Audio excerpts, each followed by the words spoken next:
안녕하세요. 폐암 사기를 자연치유한 지 4년 차 접어드는 저는 피그말리온입니다. 오늘은요, 그, 암 치유를 하는 데 있어서 좀 크게 보라는 말씀 드리고 싶어서, 영상을 시작합니다. 제가 폐암 2기 A를 처음에 진단받고 이제 수술을 했잖아요. 수술을 했는데 저는 전이가 없는 상태였기 때문에 이제 폐우 상엽을 드러내고 그 다음에 그 항암을 했어요. 근데 그 항암을 할 때 의사 선생님이 뭐라고 하셨냐면 그 CT상에서는 보이는 암은 없지만 그 잔존암, 눈에 CT에 보이지 않는 작은 암들이 있을 수 있으니까 그거를 없애기 위한 이제 항암을 한다는 거예요. 그리고 그 항암을 했을 때 그렇게 해야 재발이 되지 않는다라고 하셨고요. 그래서 제가 그러면 항암을 했을 때 재발하지 않는 확률이 몇 퍼센트냐니까 5%라고 했어요. 근데 이제 그때는 제가 너무 몰랐으니까 5%가 아니라 0.5%가 있다 하더라도 일단 해야 된다는 생각에서 그때 시스플라틴하고 나벨빈을 이제 그 한 주 또 한 주는 쉬고 해서 3주를 한 사이클로 4사이클을 받았다고 말씀드렸잖아요. 근데 제가 이제 지금 생각해 보니까 그게 정말 이렇게 논리가 맞나라는 생각이 드는 게 우리 사람에게는 암세포가 400개에서 5,000개 정도가 매일 생긴다 그래요. 작게는 400개에서 그거는 뭐 이제 우리 책에서도 나오고 뭐 의료 채널 의사 선생님들이 하는 채널에도 보면 그런 말씀들을 많이 하시는데요. 그러면 그 예방항암이라는 거에서 의미가 없는 게 항암을 했다 손 치더라도 400개에서 5,000개 그럼 항암이 끝나면 매일 생기는 400개에서 5,000개 사이의 암세포는 어떻게 하냐는 거죠. 그리고 일반인들도 이렇게 매일 암 환자가 아닌 보통 사람들도 암세포가 생기는데 이 암세포가 생김에도 불구하고 암이 걸리지 않는 사람들은 왜 걸리지 않느냐는 거죠.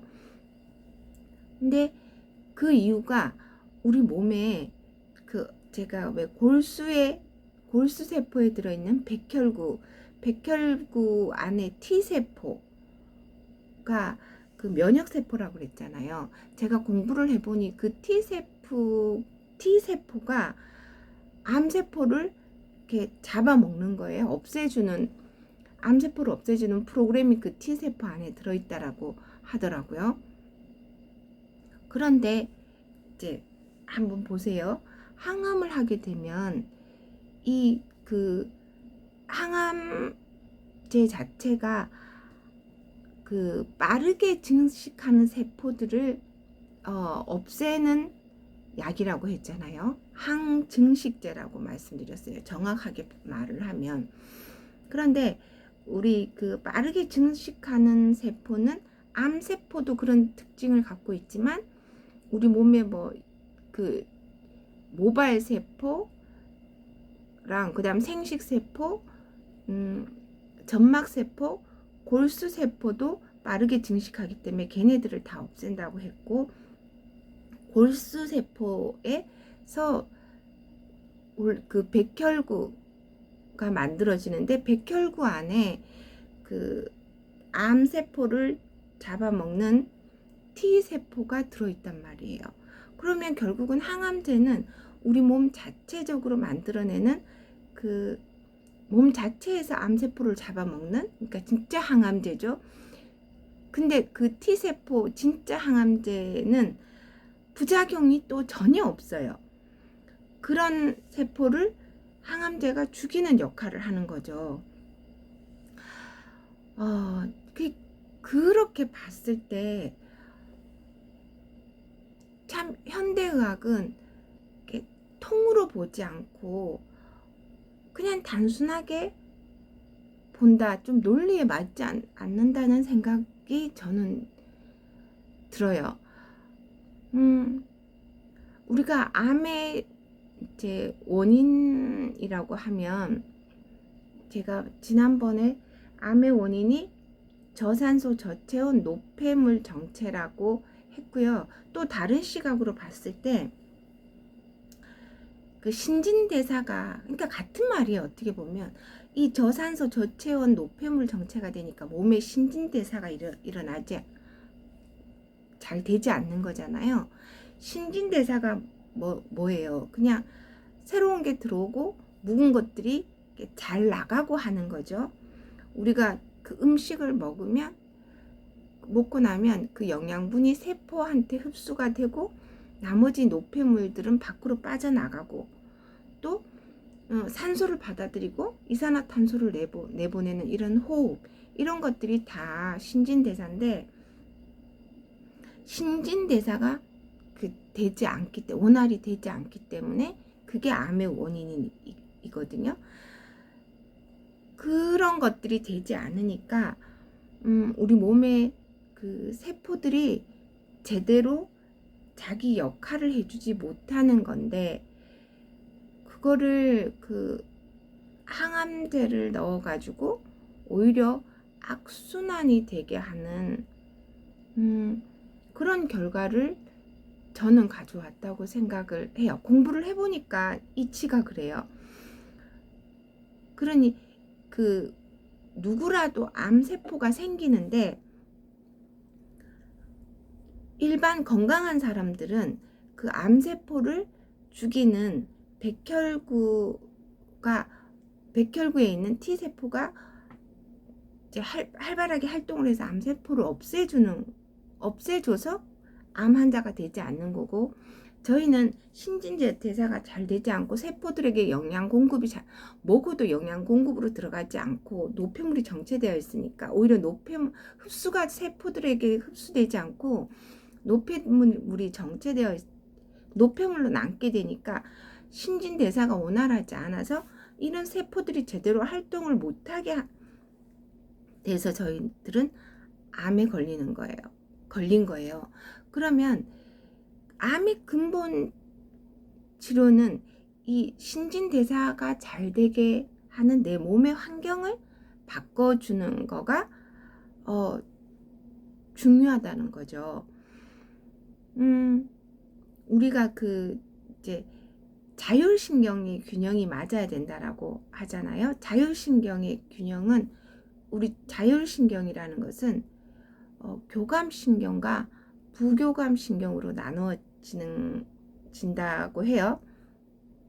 근데 교감신경은 우리가 이 자율신경에서 교감신경과 부교감신경의 균형이, 교감이 60, 부교감신경이 40% 정도 이때 균형이 맞다고 합니다.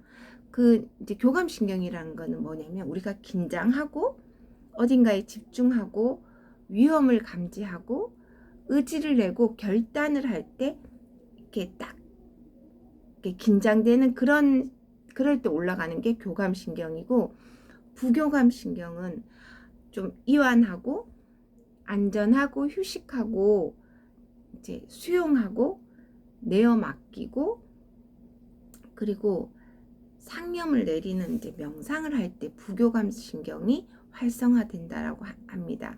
그럼 이 교감신경과 부교감신경이 균형이 맞을 때 우리 몸은 이런 신진대사가 활발하게 이루어지는데, 대부분의 암 환자들은 교감신경의 우위에 늘 긴장하고 있고 그런 거죠. 잠도 잘 자지 못하고 고민과 걱정과 스트레스, 갈등, 이런 것들로 인해서 교감신경이 우위에 있음으로써 신진대사가 되지 못하고, 그러니까 신진대사가 되지 못하니까 세포들의 환경이 좋지 않고, 그러니 늘 이렇게 우리 몸에 생기는 암세포를 잡을 수 있는 면역세포들이 활동을 하지 못하니까 이렇게 암이 커지는 거라고요. 그런 원리로 봤을 때 정말 이렇게 암을 치료한다라는 거는, 암을 낫게 한다라는 거는 이렇게 뭔가 선명해지잖아요. 그 원리를 가지고 내가 이제 결국은 그러면 자율신경의 균형을 맞춰주려면 부교감신경을 올려줘야 되니까, 내가 항상 이렇게 몸을 이완하고 휴식하고 수용하고 내어 맡기고, 내어 맡김은 종국에는 잘 될 것임을 알기에 개의치 않은 거, 그게 내어 맡김이라고 말씀드렸죠. 그리고 이제 명상해 주는 거, 상념을 내려놓고 그런 활동을 해 주는 일을 우리가 해야 되는 거예요. 그래서 결론은 또 제가 늘 강조드리지만 마음이 편안해야 된다. 이너피스가 돼야 된다 라는 거, 그게 암을 낳는 가장 핵심 중에 핵심이라는 말씀을 드리는 겁니다. 다시 한번 이렇게 말씀드리면, 우리는 사람에게는 늘 뭐 한 400개에서 5,000개의 암세포가 날마다 생기고, 그 암세포는 그 면역세포, T세포는 골수에 있는 백혈구, 골수에서 만들어지는 백혈구 안에 있는 세포라고 말씀드렸죠. 그 T세포가 그 암세포를 죽이는 거예요. 그런데 그 T세포가, 그 면역세포가 활발하게 움직일 수 있도록 내 몸의 환경을 바꿔주는 것, 즉 신진대사가 잘 되도록 해야 되는데, 그 신진대사가 잘 되게 하기 위해서는 우리 몸의 자율신경의 균형이 맞춰져야 된다. 근데 그 자율신경에는 교감신경과 부교감신경이 있는데, 암 환자들은 교감신경이 우위에 있기 때문에 균형이 맞지 않아서 이 면역세포가 제대로 활동을 하지 못한다. 그러면 부교감신경을 높여주는 일을 해야 되는데, 그 부교감신경을 높이기 위해서는 이완하고 안전, 휴식, 그 다음에 수영, 내어 맡김, 그 다음에 명상, 이런 것들을 해줌으로써 이렇게 마음의 평안, 이너피스가 있을 때 이제 교감과 부교감이 균형을 이루어지면서 우리 몸의 신진대사가 활발하게 되고, 그 신진대사가 활발하게 되면 T세포, 면역세포가 활발하게 움직여서 인간이 만든 조잡한 그 항암제로 인한 부작용이 전혀 없는 그 면역세포가 암세포를 다 없애주는 그런 환경을 우리가 만들어줘야 돼요. 그게 내 안의 의사를 살리는 힘이고, 그게 자연치유입니다. 자연치유의 원리는 그런 거예요. 제가 늘 설명이 좀 이렇게 어설프지만, 어제 많은 분들이 많은 분들은 아니고 그냥 댓글에 저한테 선한 영향력을 끼쳐줘서 고맙다라는 댓글에 다시 한번 조금 힘을 얻고, 그 전문가의 설명도 설명이 여러분들에게 훨씬 더 도움이 되겠지만, 저처럼 실제 암 환자이면서 실천을 해서 이렇게 자연 치유로 잘 살아가고 있는 저의 이야기가 또 더 공감될 수 있겠다는 생각에 오늘도 영상을 찍었습니다. 감사합니다.